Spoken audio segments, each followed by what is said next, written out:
पुराना है आंदोलन करने का, इसलिए हम देखते हैं कि आरक्षण वाले आंदोलनों में भी सबसे बड़ा, जो सबसे ज्यादा हिट यदि कोई आरक्षण आंदोलन हुआ था तो गुर्जरों वाला हुआ था। सब जातियों ने अपने अपने स्तर पे सब करते ही है, पर गुर्जरों वाले को जो हाइप मिली थी वैसी हमें दोबारा देखने को नहीं मिली, या उससे पहले भी कोई ऐसा नहीं सुना गया था। आगे तो क्या पता कोई दूसरा हो जाए, पर वो उस समय नेशनल मीडिया में, इंटरनेशनल मीडिया में, मतलब कर्नल किरोड़ी सिंह बैसला का नाम पूरा भारत जानने लग गया था। और वो तो मैं कभी मैंने बात बताई होगी या नहीं बताई तो बताऊं आपको कि 2014 के आसपास में सिविल सर्विस के जो स्टूडेंट थे, आईएएस का जो एग्जाम देने वाले स्टूडेंट थे, उन लोगों ने दिल्ली में एक आंदोलन चलाया था, सीसेट मूवमेंट चलाया था।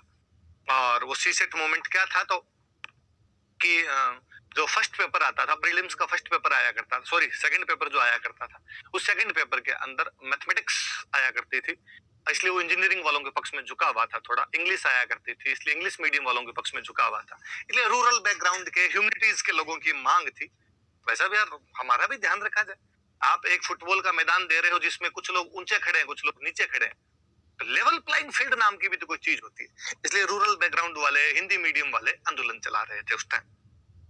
बेसिकली यूपी बिहारी स्टूडेंट ज्यादा थे, क्योंकि सिविल की तैयारी करने वाले वो लोग दिल्ली के अंदर ज्यादा होते हैं, और मुझे लगता है उन लोगों में राजनीतिक चेतना भी थोड़ी सी ज्यादा ही होती है उस साइड वाले लोगों के अंदर। पर मैं उन दिनों के अंदर दिल्ली था, तो अपने को लगता है कि यार आंदोलन चले, और युवा मन यदि आंदोलन में जाने के लिए नहीं मचले तो खून नहीं है वो पानी है, बात वाली फीलिंग आ जाए कि किसने फ्रांसीसी क्रांति के लिए किसकी लाइन है, मैं भूल गया कि वो कितना खुशनसीब था जो फ्रांसीसी क्रांति के समय जिंदा था, और उससे भी ज्यादा खुशनसीब वो थे जो उस समय जवान भी थे, युवा भी थे, जिन्होंने उस फ्रेंच रिवॉल्यूशन के अंदर भाग लिया होगा। तो अपने भी उसके अंदर जाया करते। स्टूडेंट मूवमेंट होते हैं तो गिरफ्तारियां भी दो, तो मुझे याद है एक बार हम गिरफ्तारी दी कुछ लोगों ने, और पार्लियामेंट स्ट्रीट थाना पड़ता है दिल्ली के अंदर, वहां पे रात रात रुके थे, थाने के अंदर रुके जाके।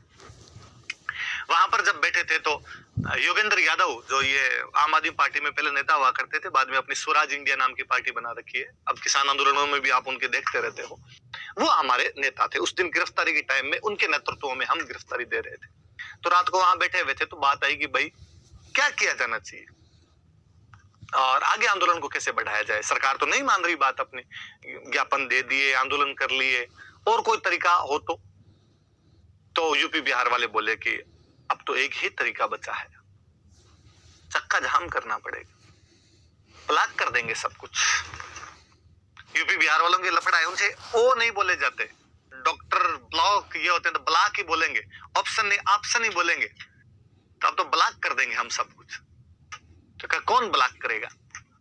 तो उस समय इस बार वो चुनाव हार गए। बिहार में एक पार्टी है जन अधिकार मोर्चा, उसके नेता है पप्पू यादव, वो हमारे आंदोलन में एक्टिवली पार्टिसिपेट कर रहे थे। उस टाइम वो थाने में हमारे साथ थे। रात के 2-2:30 बजे के आसपास की बात है, वो आए थे।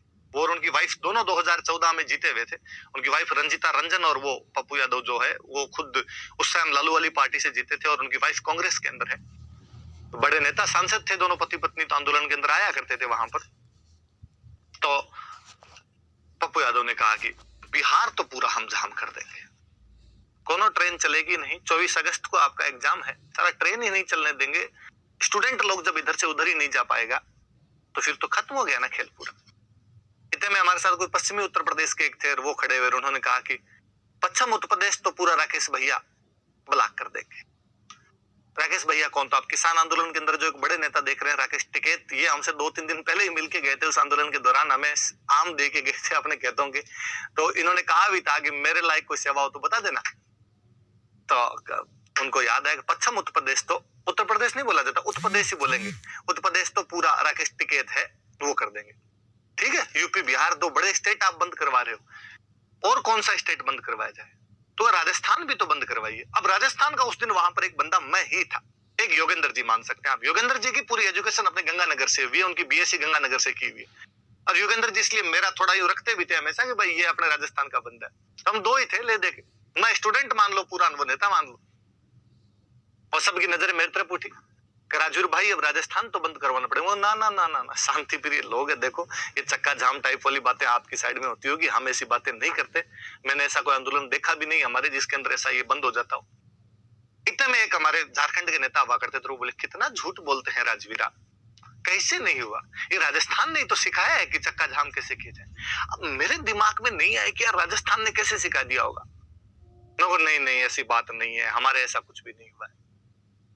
कहा नहीं, हम अभी पता लगाते हैं। तुम्हारे तो एक नेता है जिनका काम ही चक्का जाम करना है, और वो कभी जब जी में आता है तब चक्का जाम कर देते हैं। मैं यार कौन नेता है ऐसा, कौन कर देता है? मेरे दिमाग में सारे घूम गए उस टाइम जो बड़े बड़े नेता थे अपने। वसुंधरा जी ने कभी ऐसा किया नहीं होगा, अशोक जी ने भी मुझे नहीं लगता कभी कहा होगा ओ रोड के ऊपर चक्का जाम करेंगे। नो नहीं नहीं यार, हमारा तो ऐसा कभी नहीं हुआ कुछ।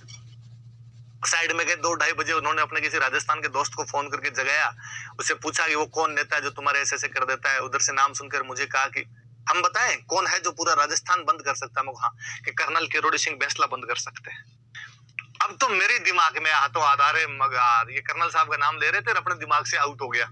और मुझे लगता है अपने पश्चिमी राजस्थान के हैं तो इधर यार ध्यान गया नहीं इतने बड़े नेता पर मैंने उनको फिर कहा कि कर्नल साहब को जैसे आप समझ रहे हो वैसे आदमी नहीं है कि यूं कोई अराजक तत्व थोड़ी है जो उठ के कभी आए और आके कदे कि लो साहब कर दे। उनकी एक वाजिब मांग है, अपनी कुछ समस्याएं हैं, उनको लेकर उनका आंदोलन चलता है और वो लोग करते हैं। पर उस दिन मुझे एक एहसास हुआ, हालांकि उन्होंने मेरी बात को पूरा यूं इग्नोर मारा, उन्होंने कहा कि तुम नहीं, हम करवा लेंगे।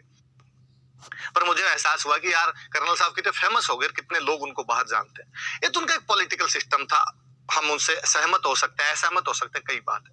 मैंने भी